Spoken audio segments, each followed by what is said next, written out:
Hello student, सूक्ष्मदर्शी की हम बात कर चुके हैं। सूक्ष्मदर्शी की हम बात कर चुके हैं कि दो प्रकार की सूक्ष्मदर्शी होती है, सरल सूक्ष्मदर्शी, संयुक्त सूक्ष्मदर्शी। ठीक है, दोनों की मैं आवर्तन क्षमता निकाल चुका हूँ, दोनों की कंडीशन निकाल चुका हूँ कि प्रतिबिंब कहाँ हो, अनंत पे हो, अनंत न्यूनतम दूरी डी पे बने और अनंत पे बने। समझ में नहीं बात? ठीक है, इसके बाद में अपना अगला टॉपिक आता है और वो है दूरदर्शी। कौन सा है? दूरदर्शी।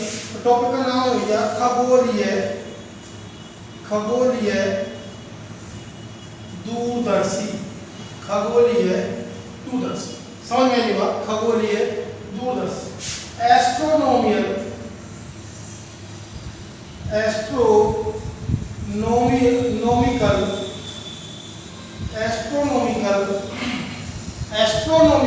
Telescope, TELESCOP। समझ में आई बात? अगला जो टॉपिक है आपका वो है खगोलीय दूरदर्शी। कौन सा है? खगोलीय दूरदर्शी। एस्ट्रोनोमिकल टेलीस्कोप, दूरदर्शी क्या कहते हैं? टेलीस्कोप कहते हैं। क्या कहते हैं? टेलीस्कोप कहते हैं। समझ में बात? ठीक है, तो यहाँ बात कर लेते हैं कि सूक्ष्मदर्शी छोटी वस्तुओं को बड़ा करके दिखाती है, लेकिन दूरदर्शी क्या करती है? दूरस्थ स्थित वस्तुओं का बड़ा प्रतिबिंब दिखाती है। क्या करती है? दूरस्थ स्थित वस्तुओं का बड़ा प्रतिबिंब दिखाती है, या हम कह सकते हैं कि दूर स्थित वस्तुओं को पास लाकर दिखाती है। कहाँ दिखाती है? पास लाकर दिखाती है। समझ में आई बात? ठीक है, दोबारा सुनो। सूक्ष्मदर्शी सूक्ष्म वस्तुओं का बड़ा प्रतिबिंब दिखाती है। दूरदर्शी क्या करती है? दूरदर्शी जो दूरस्थ स्थित वस्तुएं हैं, कौन कौन सी, जैसे तारे हैं, ग्रहों का अध्ययन कर रहे हैं, तारों का अध्ययन कर रहे हैं, कोई भी उल्का पिंड का अध्ययन कर रहे हैं, कोई भी उल्का पिंड का हम अध्ययन कर रहे हैं, तो उसका बड़ा प्रतिबिंब देखने के लिए आप टेलीस्कोप का उपयोग करेंगे। किसका उपयोग करेंगे? टेलीस्कोप का उपयोग करेंगे। समझ में आई नहीं आई बात? समझ में आई बात? ध्यान से सुनो कि टेलीस्कोप क्या करता है? दूरस्थ स्थित वस्तुओं का बड़ा प्रतिबिंब दिखाता है, या कह सकते हैं दूरस्थ स्थित वस्तुओं को पास लाकर दिखाता है। क्या दिखाता है? पास लाकर दिखाता है। क्या कहता है? दूरदर्शी। खगोलीय पिंडों के अध्ययन के लिए काम आता है ये।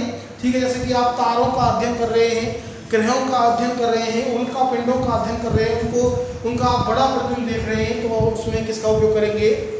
दूरदर्शी का उपयोग करेंगे। तो सिंपल सी परिभाषा आप लिख सकते हैं। ठीक है, सिंपल सी परिभाषा आप लिख, ऐसा उपकरण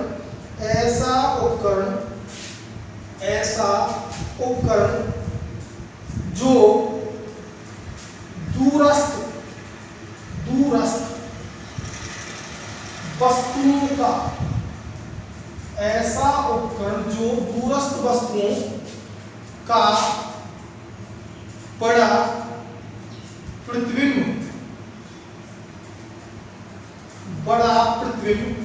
दिखाता है, या दूर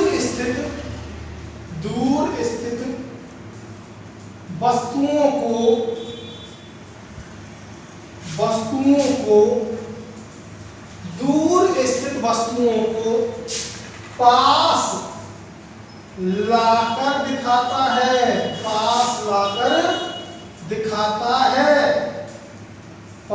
लाकर दिखाता है। समझ में नहीं बात? क्या कहता है? पास लाकर दिखाता है। क्या कहलाता है? खगोलीय दूरदर्शी कहलाता है, एस्ट्रोनोमिकल टेलीस्कोप कहलाता है। समझ में बात? उपयोग क्या है? खगोलीय पिंडों के अध्ययन के लिए टेलीस्कोप का उपयोग करते हैं, एस्ट्रोनोमिकल टेलीस्कोप का उपयोग करते हैं। समझ में बात? अब टेलीस्कोप भी दो प्रकार के होते हैं। कितने प्रकार के होते हैं? दो प्रकार के होते हैं। टेलीस्कोप कितने प्रकार के होते हैं बेटा? दो प्रकार के होते हैं। तो टेलीस्कोप कितने प्रकार के हुए? Two type. कितने टाइप? Two type. ठीक है, पहला जो टेलीस्कोप होता है वो होता है खगोलीय अपवर्तक दूरदर्शी। कौन सा होता है? खगोलीय अपवर्तक दूरदर्शी। दूरदर्शी। समझ में आई बात? ठीक है, कौन सा होता है? खगोलीय अपवर्तक दूरदर्शी। बात करूं तो एस्ट्रोनॉमिकल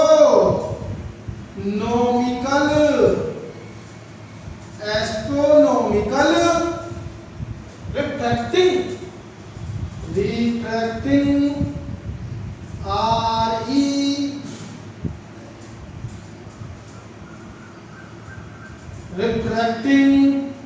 टेलीस्कोप। क्या होता है? SCOPE telescope. समझ लो कौन सा होता है? खगोलीय अपवर्तक दूरदर्शी होता है एस्ट्रोनॉमिकल रिफ्रैक्टिंग टेलीस्कोप। दूसरा होता है खगोलीय परावर्तक दूरदर्शी। कौन सा होता है? खगोलीय परावर्तक दूरदर्शी। तो दूसरा है आपका खगोलीय परावर्तक। कौन सा? खगोलीय परावर्तक दूरदर्शी। समझ में बात? क्या कहेंगे? केवल रिफ्लेक्टिंग आ जाएगा। क्या आ जाएगा? रिफ्लेक्टिंग आ जाएगा। ASTRO एस्ट्रोनॉमिकल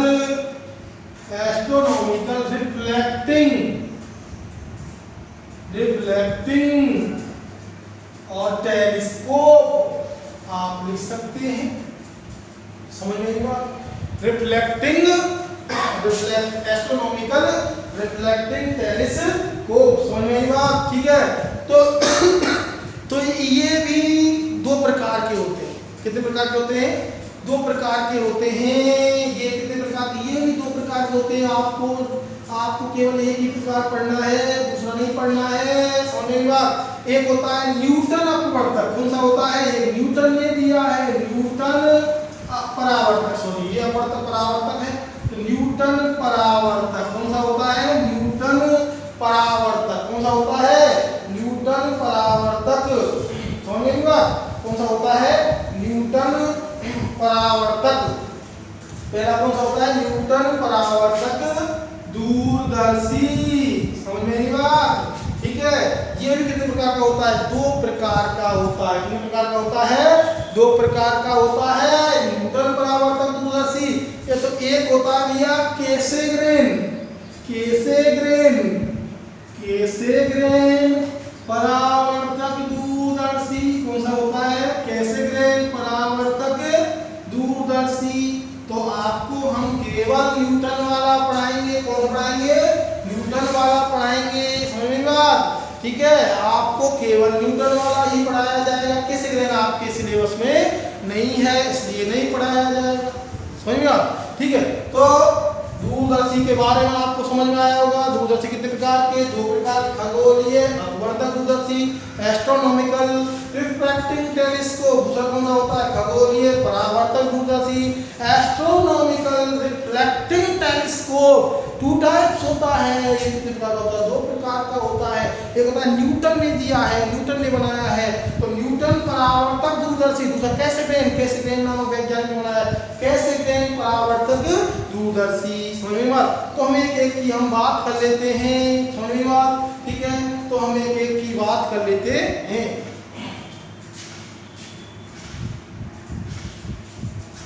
ओके, चलो चलते हैं आगे।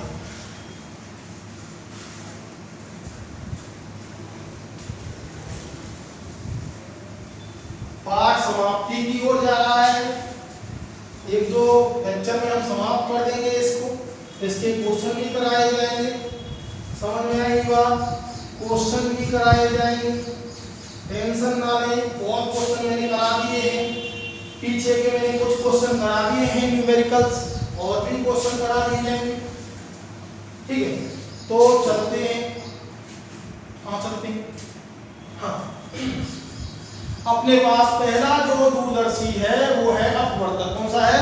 अपवर्तक। तो आपके पास हम पढ़ रहे हैं खगोलीय अपवर्तक दूरदर्शी। खगोलीय अपवर्तक दूरदर्शी। बताओ, अगर सूक्ष्मदर्शी समझ में आई तो इसमें समझ में आने में कोई दिक्कत होने वाली है ही नहीं, और वो नहीं आई, तो इसमें दिक्कत ही दिक्कत है, समझ में आने वाला नहीं है, समझ में बात, ठीक है। तो सबसे पहले इसका नामांकित चित्र पूछा जाता है, तो पहले हम खगोलीय अपवर्तक दूरदर्शी का डायग्राम बना लेते हैं। कैसे डायग्राम बनाएंगे, कुछ नहीं है, सेम टू सेम जैसे संयुक्त सूक्ष्मदर्शी में एक नली होती है, समझ में आप, ठीक है, एक नली होती है, खोखली नली, उसके अंदर एक नली और लगी होती है, ठीक है, एक नली पर एक उत्तल लेंस, दूसरी नली पे दूसरा उत्तल लेंस, ठीक है।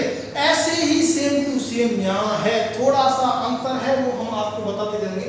तो एक नली है, बेलनाकार नली है, ठीक है, ये आपकी बेलनाकार नली हुई, कोई समस्या है, कोई समस्या नहीं होती, ठीक है। तो दो उत्तल लेंस होते हैं, ठीक है, एक की फोकस दूरी कम होती है और एक की फोकस दूरी ज्यादा होती है, समझ में आया। तो यहाँ पर एक मैंने उत्तल लेंस ये लिया है, ठीक है, ये मैंने एक उत्तल लेंस लिया, कोई समस्या नहीं होनी चाहिए, ठीक है, ये कोई समस्या की बात तो है नहीं अभी।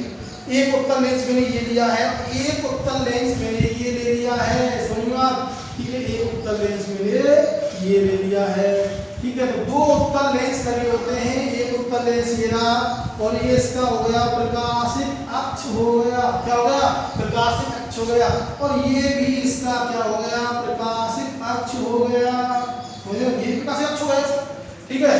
तो यहाँ बात कर लेते हैं, यहाँ बात क्या कर लेते हैं कि जो लेंस वस्तु की, दूरस्थ वस्तु की ओर होता है, भाई खगोलीय दूरदर्शी को लगा रहे हैं, जो लेंस दूरस्थ वस्तु की ओर होता है उसे कहते हैं नेत्रिका, उसे कहते हैं अभिदर्शक लेंस। कौन कहते हैं, अभिदर्शक लेंस कहते हैं, कौन सा कहते हैं, अभिदर्शक लेंस कहते हैं, समझ में नहीं बात, ठीक है। और जो आंख की तरफ होता है, ठीक है, जो आंख की तरफ होता है उसे कहते हैं नेत्रिका लेंस। तो यहाँ मैंने आंख बनाई, क्या बनाई, आंख बना दी है, तो यहाँ मैंने बना दी भैया आंख, ये मैंने बनाई आंख,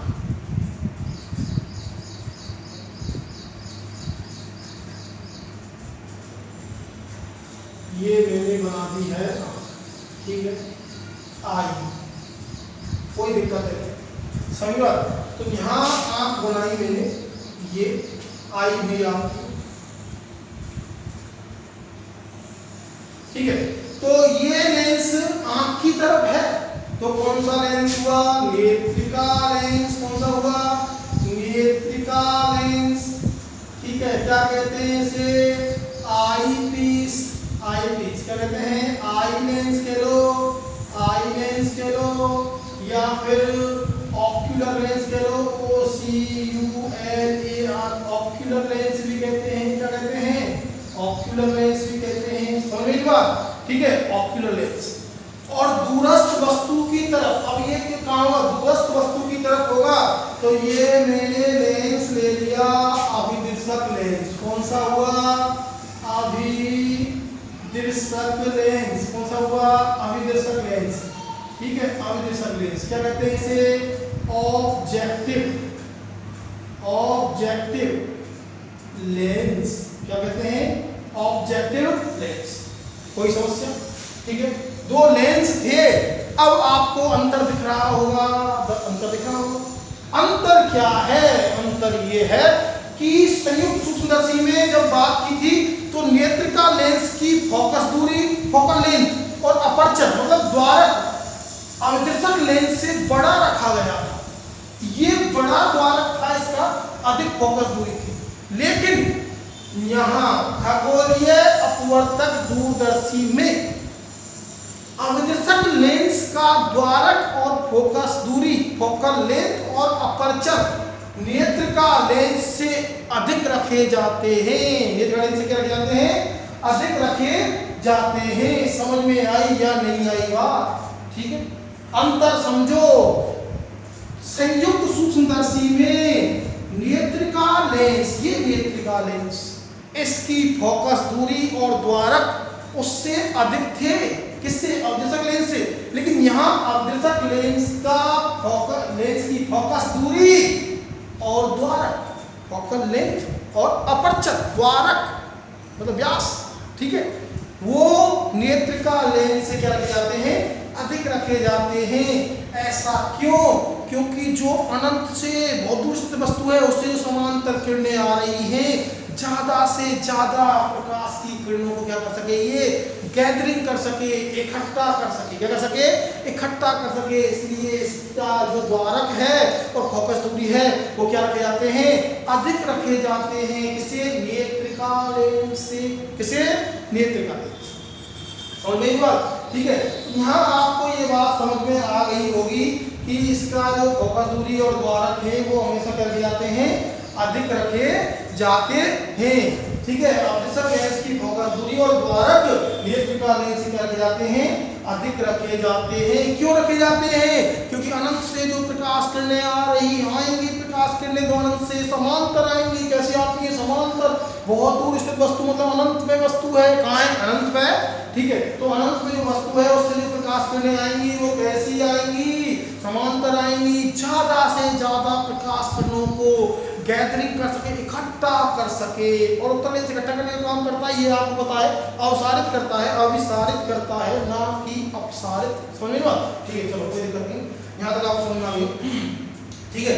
तो अनंत में कोई वस्तु है, अनंत में क्या है, कोई वस्तु है, तो अनंत में कोई वस्तु में ले लेता हूँ, ठीक है। तो यहाँ से समांतर प्रकाश किरणें आ रही है, तो देखो एक समांतर प्रकाश किरण ऐसे आई, ये आई, ठीक है, समझ में आई बात। और ये भैया ऐसे आके और नीचे ऐसे चली जाती है, ठीक है। एक प्रकाश की किरण और आई, थोड़ा सा और सही बना देता हूँ इसको, कुछ अजीब सा लग रहा है, ऐसे चली जाती, ठीक है। तो ये प्रकाश की किरण आई और ये ऐसे चली गई। एक प्रकाश की किरण कहाँ, ये समांतर है और ये ऐसे है,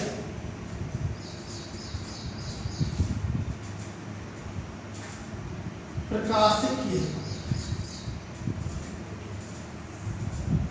तो यहां काटा, आपको थोड़ा सा सही बना देते हैं, आपको सही नहीं लग रहा होगा और सही बना देते हैं।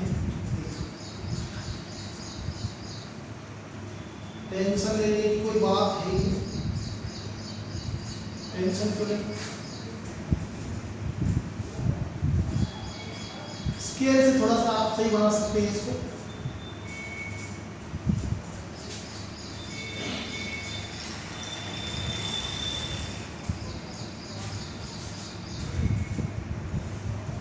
देखो एक प्रकाश की किरण ये आई, समांतर लेता हूं,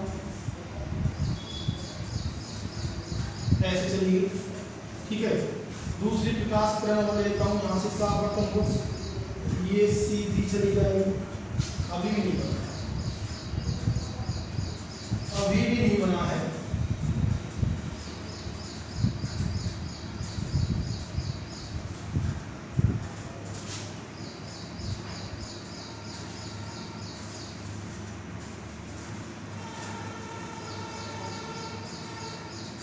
तो लेंस ही खराब हो गई।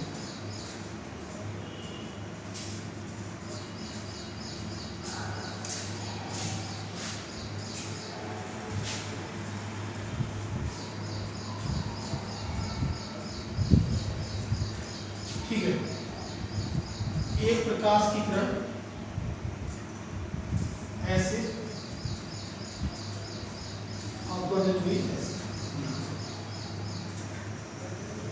अनंत पे रखी हुई है कोई वस्तु है, ये ए कहाँ रखी हुई है, अनंत पे कहाँ रखी हुई है, अनंत।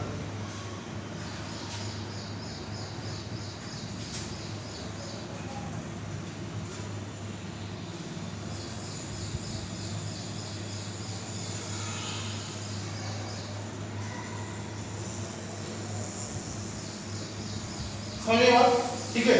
अनंत पे कोई वस्तु रखी हुई है, ये मैंने अनंत बना दिया, ठीक है। और अनंत पे वस्तु रखी हुई है, मैंने मान लिया अनंत पे कोई वस्तु है, और अनंत से कैसे प्रकाश किरणें आती है, समांतर प्रकाश किरणें आती है। कैसे आती है, समांतर प्रकाश किरणें आ रही है अनंत से, और अनंत पे कोई वस्तु है, ए बी। क्या वस्तु है, ए बी। समझेगा, ये वस्तु हुई ए बी, ठीक है। कहाँ है, अनंत पर है, कहाँ है, अनंत पे है। तो अनंत से आई, कैसी प्रकाश किरणें आई, समांतर प्रकाश किरणें आती हैं। और जब समांतर प्रकाश किरणें आई तो भैया ये दोनों प्रकाश किरणों ने यहाँ काटा, क्या किया, यहाँ काट दिया। यहाँ दोनों प्रकाश किरणें मीट करी, क्या करी, मीट करी, मिली आपस में। तो यहाँ पर ए बी का प्रतिबिंब प्राप्त हो गया, ए डैश बी डैश, कितना प्राप्त हो गया, ए डैश बी डैश प्रतिबिंब प्राप्त हो गया, कितना प्राप्त हो गया, ए डैश बी डैश प्रतिबिंब प्राप्त हो गया है। समझ में आई बात, ठीक है। जब ए डैश बी डैश प्रतिबिंब प्राप्त हो गया है, ठीक है, तो ये प्रतिबिंब कहीं भी प्राप्त हुआ हो, हमने इससे कोई मतलब नहीं है, ठीक है, बाद में देखेंगे। तो ये जब प्रतिबिंब प्राप्त हुआ तो यहाँ से भैया मैंने क्या किया, एक प्रतिबिंब इन दोनों प्रकाश किरणों को आगे बढ़ा दिया, ये इसका प्रकाशित केंद्र हुआ, तो मैंने इनको यहाँ डॉट डॉट डॉट डॉट करके आँख की तरफ ले गया, ठीक है। तो ये आँख की तरफ ये आ गई आँख से, तो ये अब जो ए डैश बी डैश है इसके लिए कैसा कार्य करेगा, इसके लिए बिंब का कार्य करेगा। और ये प्रकाश किरणें मैंने पीछे बढ़ाई, पीछे बढ़ाई, पीछे बढ़ाई, पीछे बढ़ाई, पीछे बढ़ाई, ठीक है। ये मैंने प्रकाश किरणें पीछे बढ़ाई, ठीक है, पीछे बढ़ाई, ठीक है। यहाँ मैंने ये आपके पास क्या प्राप्त हो गया, यहाँ मिली ये प्रकाश किरणें, तो यहाँ आपके पास इसका प्रतिबिंब प्राप्त हो गया, कहाँ प्राप्त हो गया, अरे भारी बन सकता है लेकिन यहाँ बना दिया, कोई समस्या नहीं आएगी, ठीक है। मैंने यहाँ बना दिया dot dot dot dot dot dot करके पीछे लाया इसको, ठीक है, और अच्छी तरह से पीछे ले आता हूँ, कोई दिक्कत नहीं है। तो यहाँ गई तो ये ऐसे हो गई, ऐसे हो गई, तो मैं इसको dot dot dot dot dot dot dot पीछे किया, ये आ गई, और ये यहाँ से ऐसे हो गई, तो इसको भी मैंने डॉट डॉट करके पीछे ले लिया। तो यहाँ पर इसका प्रतिबिंब बना देता हूँ मैं, और यहाँ इसका प्रतिबिंब प्राप्त हो गया, और ये प्रतिबिंब प्राप्त हो गया, ये इसका फाइनल प्रतिबिंब प्राप्त हो गया, A double dash B double dash, कितना प्राप्त हो गया, A double dash B double dash प्रतिबिंब प्राप्त हो जाता है। समझ में आई बात, ठीक है। आप समझ में आई होगी, ये थोड़ी सी ऐसे गई, ये थोड़ी सी डॉट डॉट डॉट किया, इसको और बड़ा बना सकते हैं, कोई दिक्कत नहीं है इसको, ठीक है, और बड़ा बना सकते हैं इसको आराम से, ठीक है, और बड़ा बना लेंगे ऐसे करके यहाँ, और इसको ऐसे मीट करा देंगे, यहाँ मीट करा देंगे, तो यहाँ मीट कर जाएंगे, ठीक है। तो यहाँ आ जाएगा A double dash B, same to same process है संयुक्त सूक्ष्मदर्शी का, इसका है संयुक्त सूक्ष्मदर्शी का प्रोसेस है। ये कोण मैंने मान लिया एल्फा, कितना मान लिया, एल्फा। जब बेटा ये कोण एल्फा है तो ये दोनों कैसे कोण है, सम्मुख कोण है, तो ये कोण भी कैसा होगा, ये कोण भी कैसा होगा, एल्फा ही होगा, कैसा होगा, एल्फा होगा। समझ में आई बात, ठीक है। ये कोण एल्फा, तो ये कोण कितना होगा, एल्फा। समझ में आई बात, ठीक है। तो यहाँ आपके पास प्राप्त हो गया। अब मैंने कही कि नलियों के खिसकाने की व्यवस्था होती है, क्या किसकी व्यवस्था होती है, खिसकाने की व्यवस्था होती है। तो हम भैया इस प्रकार से सेट करते हैं इसको कि ये जो प्रतिबिंब है ये कहाँ बने, ये प्रतिबिंब कहाँ बने, नेत्र का लेंस के फोकस बिंदु के अंदर बने या फोकस बिंदु पर बने। तो यहाँ ये बिंदु हुआ, इसको नाम देता हूं मैं एफ ई, क्या देता हूं, एफ ई। और ये जो प्रतिबिंब हम इस प्रकार से इस प्रतिबिंब को बनाते हैं, ए डैश बी डैश प्रतिबिंब को एडजस्ट करते हैं नलियों को। आप बताया दंड चक्रीय व्यवस्था मैंने आपको बताई, दंड चक्रीय व्यवस्था के द्वारा हम इस प्रकार से इसको व्यवस्थित करते हैं कि ये जो प्रतिबिंब बना है ए डैश बी डैश, ये नेत्र का लेंस के कहाँ बने, फोकस पर बने, कहाँ बने, फोकस पर, ठीक है। इसके तो प्रथम फोकस पे हो और इसके कहाँ हो, द्वितीय फोकस पर हो, कहाँ हो, द्वितीय फोकस पर। यहाँ तक की दूरी तो होनी चाहिए भैया एफ ओ, कितनी होनी चाहिए, एफ ओ। और यहाँ तक की दूरी होनी चाहिए एफ ई, कितनी होनी चाहिए, एफ ई। समझ में आई बात, ठीक है। ध्यान से सुनो, ये बात सुनने की है और कोई बात है नहीं, यहाँ समझ में बात, ठीक है। ये कोण मैंने मान लिया बीटा, कितना मान लिया, बीटा मान लिया, कितना मान लिया, बीटा मान लिया। जैसे कि ये मैंने कोण मान लिया, यहाँ कोण जो बना ये कितना मान लिया, बीटा मान लिया है। समझ में बात, ठीक है। तो मैं बात कर रहा था, अब यहाँ अब हम बात करेंगे, थोड़ी सी बात कर लेते हैं, ठीक है। तो अब बात करते हैं कि अपवर्तक दूरदर्शी होती क्या है। अपवर्तक दूरदर्शी में दो उत्तल लेंसों का संयोजन होता है। अपवर्तक दूरदर्शी में दो उत्तल लेंसों का संयोजन होता है जो एक नली, एक खोखली नली पर व्यवस्थित होते हैं। उस खोखली नली के अंदर एक नली और लगी होती है। इन दोनों लेंसों को नली पर आगे पीछे दंड चक्रीय व्यवस्था के द्वारा आगे पीछे कर सकते हैं। क्या कर सकते हैं? आगे पीछे कर सकते हैं। दोनों लेंसों को पीछे ला सकते हैं, आगे ला सकते हैं, क्योंकि एक नली है उसके अंदर खोखली नली है। समझ में नहीं बात? ठीक है, एक नली है उसके अंदर क्या है? खोखली नली है। समझ में नहीं बात? ठीक है, एक मिनट। हाँ बेटा, मैंने बात की कि एक नली होती है और उस नली के अंदर एक खोखली नली है। तो देखो ये नली है, ये नली है यहाँ, ठीक है, इसके अंदर एक खोखली नली है ये। तो यहाँ एक लेंस लगा देते हैं इस नली पे और एक लेंस लगा देते हैं इस नली पे। तो मैं इन दोनों नलियों को आगे पीछे खिसका सकता हूँ ऐसे, ठीक है। तो जब मैं आगे पीछे खिसका हूँ, ध्यान से देखो कि एक दो नली है, एक ये नली और एक ये नली, ठीक है। दोनों दिख रही होंगी आपको, दो नली है, एक ये नली है, एक ये नली है, इस प्रकार से होती है, ठीक है, इस प्रकार से है, ठीक है। एक लेंस यहाँ लगा दिया, उत्तल लेंस इस पे, और एक लेंस, दोनों लेंस समाक्षीय हैं, एक ही अक्ष पे हुए। दोनों लेंस कैसे? समाक्षीय हैं, एक ही अक्ष पे हैं। अब इन नलियों को दंड चक्रीय व्यवस्था, यहाँ पेच होता है, पेच को खोल लेते हैं, पेच को खोलकर इन नलियों को आगे पीछे सरकाएंगे तो ये लेंस आगे पीछे सरकेंगे नहीं सरकेंगे, पास आ सकते हैं, दूर जा सकते हैं। समझ में बात? पास आ सकते हैं, दूर जा सकते हैं। समझ में आई ये बात? इसे कहते हैं दंड चक्रीय व्यवस्था। क्या कहते हैं? दंड चक्रीय व्यवस्था। एक खोखली नली, उसके अंदर एक नली और दोनों नलियों के किनारों पे लगा दी क्या? उत्तल लेंस। यहाँ लगा दिया नेत्रिका लेंस, ये लगा हुआ है नेत्रिका लेंस, और यहाँ लगा हुआ है अवदर्शक लेंस, ठीक है। इस पे प्रकाश किरणें यहाँ इधर आएंगी अनंत से, तो इनको मैं प्रतिबिंब को जब बनाऊंगा तो इस प्रकार से आगे से सेट करूंगा कि प्रतिबिंब इसके तो इस लेंस के तो द्वितीय फोकस पे बने। कहाँ बने? द्वितीय फोकस पे बने। इस लेंस का द्वितीय फोकस यहाँ F O, और इस लेंस के नेत्रिका लेंस के प्रथम फोकस पर बने। कहाँ बने? प्रथम फोकस पर बने।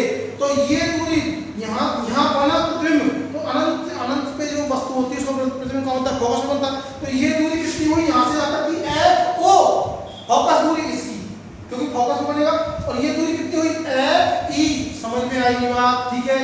तो यहाँ मैं ये समझाने का प्रयास कर रहा हूँ कि ये दोनों लेंसों को इस प्रकार से समायोजित कर लेना चाहिए कि जो प्रतिबिंब है इस लेंस के, अवदर्शक लेंस के द्वितीय फोकस पर बने, तो इसका ये द्वितीय फोकस हुआ, ठीक है, F O, objective lens O, और ये E, नेत्रिका लेंस I लेंस, इसका प्रकाशिक केंद्र मान लिया E।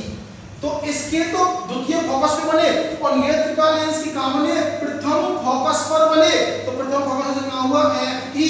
तो बेटा यहाँ तक की टोटल दूरी कितनी हुई? F O प्लस में F E।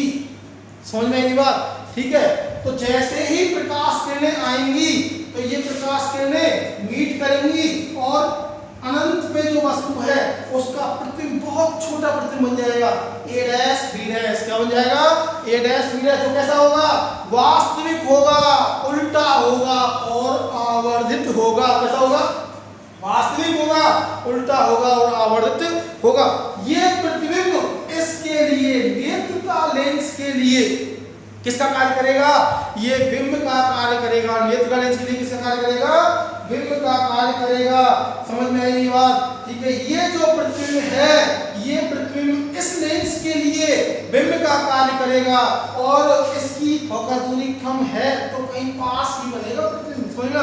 तो ये प्रतिबिंब A डैश B डैश इसके लिए वस्तु का कार्य कर रहा है, तो ये लेंस अंतिम प्रतिबिंब बना देगा A double dash B double dash, A double dash B double dash. समझ में आई नहीं बात? ठीक है। तो ये इसकी क्या हुई? वर्किंग हो गई, चित्र वगैरह हो गया कि दो उत्तल लेंस होते हैं, खोखली नली के अंदर एक खोखली नली के अंदर एक नली होती है, ठीक है। इन दोनों लेंसों को दंड चक्रीय व्यवस्था की सहायता से आगे पीछे खिसका सकते हैं। जब समांतर अनंत से आने वाले समांतर प्रकाश किरणें आपतित होती हैं तो हमें प्रतिबिंब AB का वास्तविक और उल्टा प्रतिबिंब A डैश B डैश प्राप्त होता है। ये A डैश B डैश उसके लिए नेत्रिका लेंस के लिए बिंब का कार्य करता है और अंतिम प्रतिबिंब प्राप्त होता है A double dash B double dash. A dash B dash इस A डैश B डैश दोनों लेंसों को इस प्रकार से समायोजित करते हैं कि अवशोषक लेंस के द्वारा बना प्रतिबिंब A डैश B डैश अवशोषक लेंस के द्वितीय फोकस पर तथा नेत्रिका लेंस के प्रथम फोकस पर बने। समझिए इस प्रकार से समायोजित कर लेंगे तो यहाँ से यहाँ तक की दूरी F को, यहाँ से यहाँ तक की दूरी FE, ठीक है।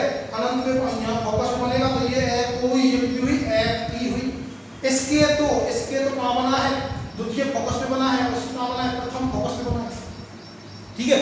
तो नली की लंबाई कितनी हुई, नली की लंबाई हमेशा यहाँ से गिनी जाती है, यहाँ से, ठीक है, यहाँ से लेंस लगे हुए हैं तो नली की लंबाई कितनी हुई FO प्लस में FE। नली की लंबाई दूरदर्शी की नली की लंबाई कितनी हुई FO प्लस में FE। अब इसकी कर लेते हैं आवर्धन क्षमता ज्ञात कर लेते हैं, क्या कर लेते हैं, आवर्धन क्षमता इसे ज्ञात कर लेते हैं। तो आवर्धन क्षमता ज्ञात करने के लिए कुछ भी नहीं है, बस थोड़ा सा ही आपको दिक्कत आने वाली है, कोई दिक्कत नहीं है। तो देखो दूरदर्शी अपवर्तक दूरदर्शी की, ठीक है, अपवर्तक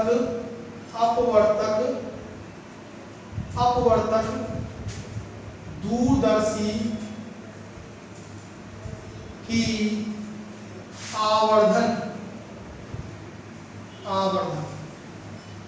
ठीक है, आवर्धन होती है, वही आवर्धन का फॉर्मूला क्या है, आवर्धन फॉर्मूला है m बराबर में बीटा बटे में अल्फा। आवर्धन का फॉर्मूला क्या है, m बराबर में बीटा बटे में अल्फा। तो बीटा को बाद में देखेंगे, अल्फा और बीटा अल्प कोण है, ऐसे तो अंश से बनने वाले कोण है, अल्फा कोमा बीटा अल्प है, क्या है, अल्प है।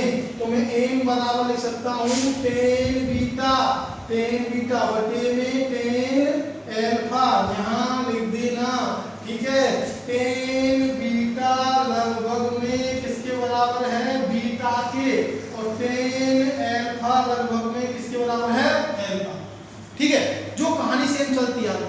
अच्छा बेटा ये कोण अल्फा था, ये कोण में कितना बना अल्फा, तो ये कोण भी कितना होगा, सम्मुख कोण है, कैसे कोण है, सम्मुख कोण है, तो अल्फा ही होगा। तो मैंने त्रिभुज ले लिया एक, ये त्रिभुज बन रहा है, आपको दिख रहा है ये त्रिभुज, ये बी डैश हुआ, क्या हुआ, बी डैश हुआ, बी डैश ए डैश ओ, मैं अल्फा निकाल सकता हूँ, क्या निकाल सकता हूँ, अल्फा। तो देखो त्रिभुज बी डैश ए डैश ओ में, त्रिभुज बी डैश ए डैश ओ में, तो मैं अल्फा निकाल लेता हूँ। तो देखो tan अल्फा बराबर में ये हुआ भैया, ये क्या हुआ, लंब, ये क्या हुआ, आधार, क्या हुआ, आधार। ये डबल डैश है, ये ध्यान रखना, ये डबल डैश है, ये डबल डैश और ये सिंगल डैश है, ठीक है। तो ये लंब हुआ और ये क्या हुआ, आधार हुआ, समझ में बात, ठीक है। तो लंब बटे आधार, तो a डैश, ठीक है, b डैश बटे में ये आ जाएगा a डैश o, इसको समीकरण नंबर, यहाँ इसको समीकरण नंबर 1 दे दिया, इसको समीकरण नंबर दे दिया 2, ठीक है, समीकरण नंबर दे दिया इसको 2। अब समीकरण नंबर 3, ठीक है, अब त्रिभुज ले लेता हूं मैं a dash b dash a dash e, ये रहा ये त्रिभुज, ये रहा त्रिभुज, और बीटा कोण बन रहा है, कितना कोण बन रहा है, बीटा, ये रहा त्रिभुज आपको दिख रहा होगा। तो त्रिभुज b dash a dash e में, समझ में आई बात, ठीक है, b dash a dash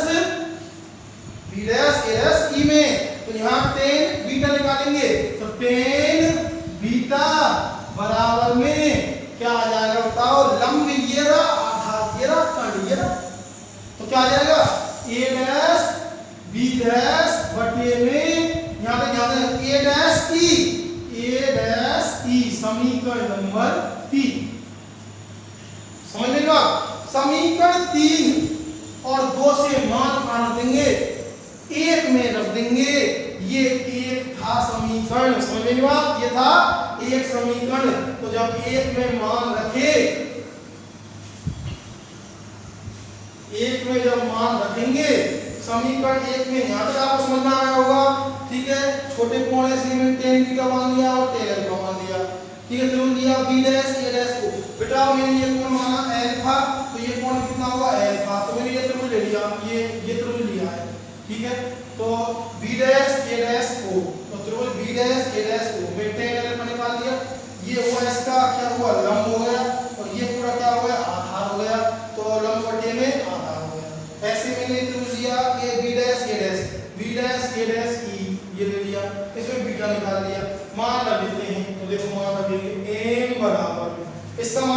tan beta का मान होता है, tan बीटा का मान ये हो गया a डैश b डैश बटे में क्या है a डैश e, ठीक है।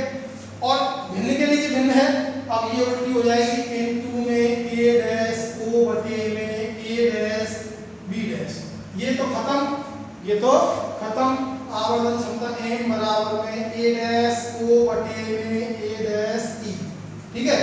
अब देखो a dash o, a dash o, a dash o किसकी दूरी है?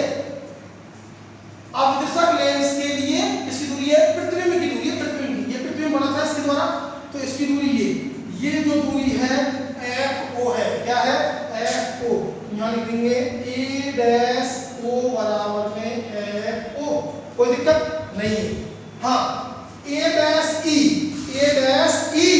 इसकी दूरी है, इसके लिए बिंब की दूरी है, इसके लिए किसकी दूरी है?